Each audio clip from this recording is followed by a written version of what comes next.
নমস্কার, আপনাদের হচ্ছে নিউজ লাইন। আজ ঈদুল আজহা, দেশ জুড়ে পালিত হলো ঈদুল আজহার নামাজ। মুসলিম ধর্মাবলম্বী মানুষদের কাছে পবিত্র একটি দিন, আজ উৎসবের দিন। এই উৎসবকে ঈদুজ্জোহাও বলা হয়। ঈদুল আজহা এই উৎসবকে ত্যাগের উৎসব বলা হয়। পবিত্র ঈদুল আজহা উপলক্ষে আজ ইসলামপুর থানার রামগঞ্জ এলাকার গোশিয়া একরামিয়া ইসমিরিয়া মাদ্রাসা মসজিদ দাগিজ ঈদগাহ ময়দানে নামাজে অংশ নেন এলাকার ধর্মপ্রাণ মুসলিম সম্প্রদায়ের মানুষজন।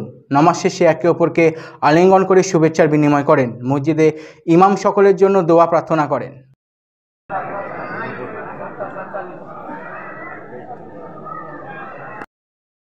और ये जो दिन चल रहा है अय्याम तशरीक इसको बोलते हैं। अय्याम तशरीक नबी जिलहिज्जा के फजर से शुरू होकर अस्सलाम वालेकुम रहमतुल्लाहि व बरकातहू। হেলমেট পরে যাবে। সবাইকে ঈদুজ্জোহা মুবারক। আমরা এখানে মুর্শিদ গাজী ঈদগাহ কমিটির ঈদগাহ ময়দানে প্রায় 500-700 মানুষ মিলে একসাথে ঈদুল আজহার নামাজ আদায় করলাম। অনেক খুশি লাগছে। আজকে কুরবানি একটু করে গিয়ে বাড়িতে গিয়ে কুরবানি করব।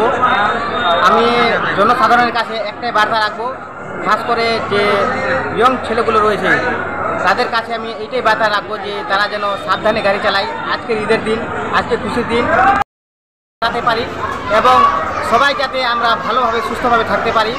আমি ছেলেদের কাছে এটাই অনুরোধ করবো, গাড়ি ধরে আস্তে চালাবেন এবং আত্মীয় স্বজনের বাড়িতে মাংস দিতে গিয়ে মাংস সেফ সাইডে নিয়ে যাবেন বা এমন কিছু জায়গায় নিয়ে যাবেন না যাতে অন্য কেউ দেখে আপনাকে কোনো ডিস্টার্ব করতে পারে।